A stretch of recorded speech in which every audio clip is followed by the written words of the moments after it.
इसकी ना जात का पता है ना इसके बाप का पता है। अगर हम लोगों को संवैधानिक दायरे में काम न करना होता, हम लोग संविधान में यकीन करते हैं और संवैधानिक दायरे में रहकर काम करते हैं, तो ऐसे लोगों की जीभ खींच ली जाती। लेकिन इस देश में एक संविधान है, देश में कानून व्यवस्था है। तो सबसे पहले तो हम सरकार से अपील करेंगे कि इस तरह के जितने भी विक्षिप्त लोग, इस तरह के जितने भी पागल मेंटल किस्म के लोग, आपराधिक मानसिकता के लोग समाज में घूम रहे हैं, ऐसे लोगों को पकड़िए और पागल खाने में डालिए। जेल के लायक ये नहीं है, ये लोग पागल खाने के लायक हैं। इनका दिमागी संतुलन गड़बड़ा गया है। अभी क्या है कि इस देश में जब से बीजेपी की सरकार आई है, इस तरह के जितने भी मानसिक विक्षिप्त हैं उनको लगता है कि उनकी सरकार आ गई है और ये कुछ भी अलबल बोल देंगे तो कुछ नहीं होगा। इनको चेता देना चाहते हैं, ये जो भी इसका नाम है सूरजपाल या फूरजपाल जो भी नाम है, बता देना चाहते हैं कि हमारे भाई आदरणीय सांसद चंद्रशेखर आज़ाद जी के जितने चाहने वाले हैं ना, अगर अपने घर से भी फूंक देंगे इतनी दूर उड़ोगे कि पता भी नहीं चलेगा। इसलिए औकात में रह के बात करनी चाहिए। ये थोड़ा अपने पैजामे से थोड़ा ये आदमी बाहर आ गया है। समझा दे रहे हैं कि अब तक हम लोग संवैधानिक दायरे में बात कर रहे हैं और संवैधानिक दायरे में तुम भी आ जाओ, कानून का सम्मान करो। वो एक चुने हुए सांसद हैं और थोड़ा हिसाब किताब से बात करना चाहिए, किसके बारे में क्या बोल रहे हैं। अभी ये रैली करने गए थे उत्तर प्रदेश में, तब भी इन्होंने कहा था कि ये जाएंगे अपने पैरों पर, उधर से अपने पैरों पर आएंगे नहीं। आखिर क्यों जान से मारने की धमकी दी जाती है चंद्रशेखर को?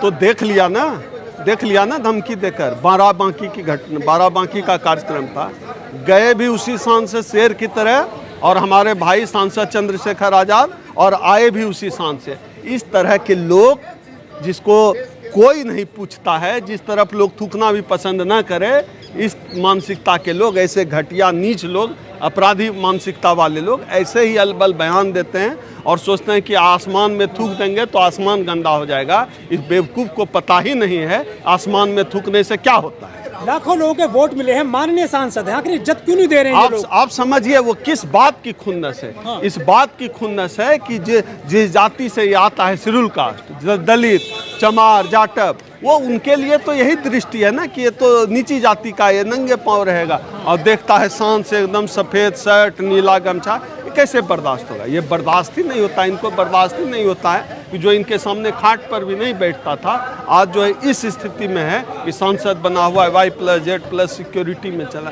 ये कैसे बर्दाश्त होगा? बर्दाश्त ही नहीं होता है। पूनम देवी का मर्डर कर दिया गया, आखिर क्यों बर्दाश्त नहीं है SC ST OBC के सांसद इन जातिवादियों को? बर्दाश्त इसलिए नहीं है, इनको बोलने वाला नहीं चाहिए, इनको हाँ में हाँ मिलाने वाला चाहिए। बत्तख बोगला के तरह ऐसे हाँ में हाँ मिलाते रहे, ऐसा नेता, ऐसा सांसद चाहिए। उसको वो राष्ट्रपति भी बना सकते हैं लोग, लेकिन बोलने वाला नहीं चाहिए। क्यों चाहिए बोलने वाला? इनके सामने आप खाट पे बैठ नहीं पाते थे, आज चिल्ला रहे हैं, सदन में गरज रहे हैं। इनके सामने आप जो है अच्छा कपड़ा नहीं पहन सकते थे, आज बढ़िया बढ़िया झकझक वाइट शर्ट पहन के खड़े हैं। इनके सामने आप नंगे पांव चलते थे, देखिए मेरे पैर में 9,500 का जूता पहने। कैसे बर्दाश्त होगा? जो नंगे पांव चलता था वो 9,500 का जूता पहन रहा है। जो बैलगाड़ी पे नहीं चल पाता था वो आज हवाई जहाज में चल रहा है। कैसे बर्दाश्त होगा? हम महीना में 15-20 बार हम कम से कम हवाई जहाज पे चलते हैं, एवरेज 10 से 15 बार। तो बिहार में प्लेटफॉर्म नहीं चल सकते, मारपीट कर दी गई आपके बिहार में, जहां से आप आते हैं, दलित युवक की। आप समझिए प्रतिरोध क्यों होता है? ये प्रतिरोध है, क्यों होता है? जैसे जैसे आप ऊपर उठेंगे ना, आपको दबाने की कोशिश तेज होगी और इस तरफ से प्रतिरोध बढ़ेगा। ये दोनों तरफ से होता है और ये होगा। इसका मतलब है कि समाज का विस्तार हो रहा है, इसका मतलब है कि समतलीकरण हो रहा है, इसका मतलब है जो पीछे छूट गया था वो संविधान की वजह से मुख्य धारा में आ गया है। इसका मतलब है जिसकी आवाज को दबा दिया गया था वो आज बोल रहा है। इसका मतलब है जिसके थाली से आपने खाना छीन लिया था, आज वो अपने थाली का रोटी आपको देने के लिए तैयार नहीं। बहन जी सदन में पहुंची, लोकसभा में पहुंची तो उनके बालों को लेकर, उनके रंग को लेकर भी कटाक्ष किए जाते थे। कोई कुछ बोल देता है, आखिर इज्जत क्यों नहीं है इनके अंदर SC ST के सांसदों के लिए? भारतीय समाज का एक बड़ा हिस्सा जिसमें खास जाति के लोग शामिल हैं वो बीमार है, मानसिक रूप से बहुत बीमार है। भारतीय समाज का हिस्सा, उसको बर्दाश्त नहीं होता है कि कोई दलित, कोई पिछड़ा, कोई आदिवासी समाज की मुख्य धारा में आ जाए और कोई बात करे, कोई काम करे, राष्ट्रीय स्तर पर दिखे। बर्दाश्त कर ही नहीं सकते हैं ये लोग। कैसे बर्दाश्त करेंगे? आप नंगे पांव चले हैं भाई साहब, आप सोफे पैर पे पैर टिका के बैठ रहे हैं, आप DM CM बन रहे हैं, आप कैसे बर्दाश्त होगा? आप चीफ जस्टिस ऑफ इंडिया बन रहे हैं, कैसे जूता खाए, बर्दाश्त जूता होगा? वो, हाँ, सीधे साहब। उनकी मानसिकता यही है कि जूता खाए, उनकी मानसिकता यही है कि जूता खाए, और आप 9,500 का जूता पहन लिए, कैसे बर्दाश्त होगा? आप राष्ट्रपति बन जाओ, सीजीआई बन जाओ, चाहे आप आईजी डीआईजी, राष्ट्रपति को मंदिर में नहीं करने दी पूजा, चीफ और तो आपको बर्दाश्त और नहीं कर पा रहे हो। जस्टिस पे जूता फेंक रहे हैं। आप समझिए, हाँ। ये बीमार मानसिकता वाले लोग हैं, इनका इलाज शुरू हो गया है, और यही इलाज है। वो हम लोग आपको इलाज करने निकल गए हैं। संवैधानिक तरीके से इनका इलाज शुरू हो गया। आप देखिए ना, हाल के दिनों में जो भ्रम फैलाया गया था देश में लड़ाई हिंदू मुस्लिम है, हिंदू मुस्लिम है, क्लियर हो गया ना यूजीसी के आंदोलन में। इस देश में हिंदू मुस्लिम का नकली नैरेटिव सेट किया गया। इस देश में असली लड़ाई दलित, पिछड़ों और सवर्णों के बीच है। आपने मुस्लिम की बात करी है, लोकसभा में दानिश अली को कटवा मुल्ला बोला गया था। सांसदों की आपकी वैल्यू है ही नहीं, एससी एसटी ओबीसी माइनॉरिटीज की। इस बात में कोई संदेह नहीं कि अभी इस देश में जो सरकार है इसी तरह की सरकार है, और सरकार का जो है, सरकार से जुड़े लोग बोलते हैं ऐसा। लेकिन क्या है, इस देश में जब इंदिरा गांधी की सत्ता थी उस समय कहा जाता था Indira is India, India is Indira. लेकिन इंदिरा गांधी की सत्ता भी गई, तो वह दिन दूर नहीं जब इस सरकार को भी जाना पड़ेगा, और ऐसे तमाम आपराधिक मानसिकता वाले लोग जो संवैधानिक प्रावधानों के खिलाफ बात करते हैं, जो संविधान के खिलाफ बात करते हैं, जो एससी एसटी ओबीसी माइनॉरिटी समाज के लोगों की गरिमा के खिलाफ बात करते हैं, ऐसे लोगों की सही जगह जेल कभी न कभी पहुंचा ही दिया जाएगा। आप बिहार से आते हैं सर, लेकिन बिहार में जो मुख्यमंत्री हैं लालू प्रसाद यादव, उनके बेटे, उनकी पत्नी, ललुआ बोला जाता है उनको, राबड़ी, सम्मानपूर्वक शब्द नहीं यूज किए जाते हैं ये 7th क्लास के लोगों के द्वारा। ये जो है, ये जाति जो है ना, जाति दिमाग में रहती है लोगों की। आप समझिए खुन्नस कितनी है इनके अंदर, कितनी खुन्नस है कि आदरणीय लालू प्रसाद यादव जी जो इस देश के सबसे बड़े नेताओं में से ललुआ बोला जाता था, उनके लिए आज भी ललुआ, चाराचोर, जाने किस तरह के जो है शब्दों का प्रयोग इनके लिए किया जाता है। जबकि आज मुझे लगता है वो नेता जीवित किंवदंती हैं, और आज की तारीख में मुझे लगता है देश के सबसे बड़े नेता आदरणीय लालू प्रसाद यादव हैं। उनके लिए इस तरह के शब्द का प्रयोग, ये उनकी खुन्नस है, ये उनकी खींच है, ये उनकी जातिवादी मानसिकता है, और इसी मानसिकता के खिलाफ हम सब लड़ रहे हैं। उनकी मानसिकता जाहिर हो रही है। बिहार में मुख्यमंत्री रहे थे कर्पूरी ठाकुर, उनके लिए कहा जाता था कि आरक्षण की पुड़िया कहाँ से आई, कर्पूरी ठाकुर की माँ भी आई, सीएम रहते हुए उनको मान किया गया था।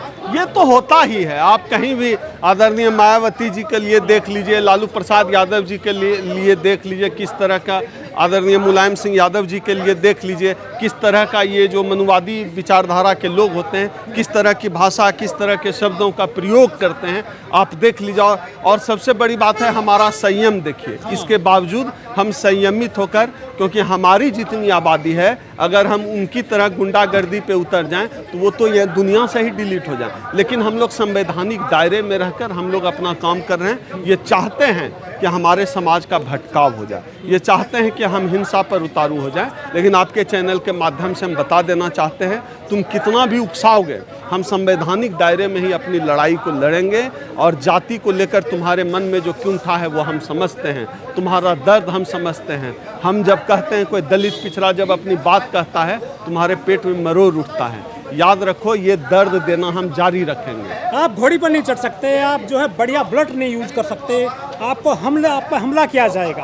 आप अच्छे कॉलेज में नहीं जा सकते, आप अच्छे कपड़े नहीं पहन सकते, ऐसा कहा जाता है। तो आप ये आखिर करें क्या जो SC OBC? देखिए, ये कोई ओवरनाइट की लड़ाई नहीं है कि SC ST OBC समाज के लोगों का जीवन रात भर में बदल जाएगा। ऐसी कोई लड़ाई नहीं है। किसी सदी बता रहे हैं इसको।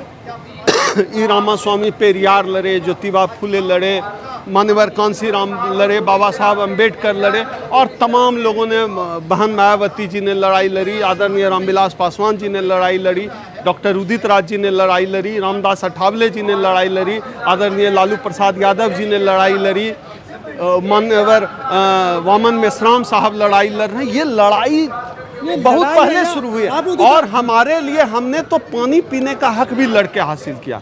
इतना आसान था क्या? मेरे दादा परदादा भैंस चराते थे, और आज हम इतना बढ़िया कमीज पहनते हैं, हवाई जहाज पे चलते हैं। आपको क्या लगता है ये रात भर में बदला है क्या?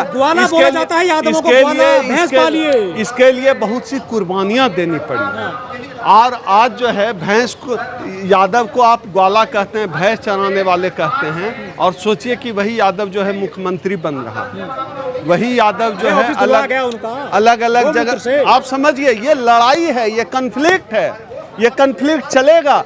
जैसे जैसे हम आगे बढ़ेंगे दूसरी तरफ से दमन बढ़ेगा, और जितना दमन बढ़ेगा प्रतिरोध उतना ही तेज होगा। उदित राज जी के लिए बोलते हैं कोयला, इस तरह के शब्द यूज किए जाते हैं। इस तरह के जातिवादी लोग जो है वो किसी के नहीं हैं। वो जाति के आधार पर, रंग के आधार पर, लिंग के आधार पर, तमाम तरह पे जाति, छोटा बड़ा के आधार पर, हर तरह हर आधार उनके लिए है कि लोगों को नीचा दिखाने का ये काम करते हैं। इनकी मानसिकता बहुत छोटी है। कहने के लिए ये कथित रूप से ऊंची जाति के लोग हैं, असल में ये बहुत नीच लोग हैं।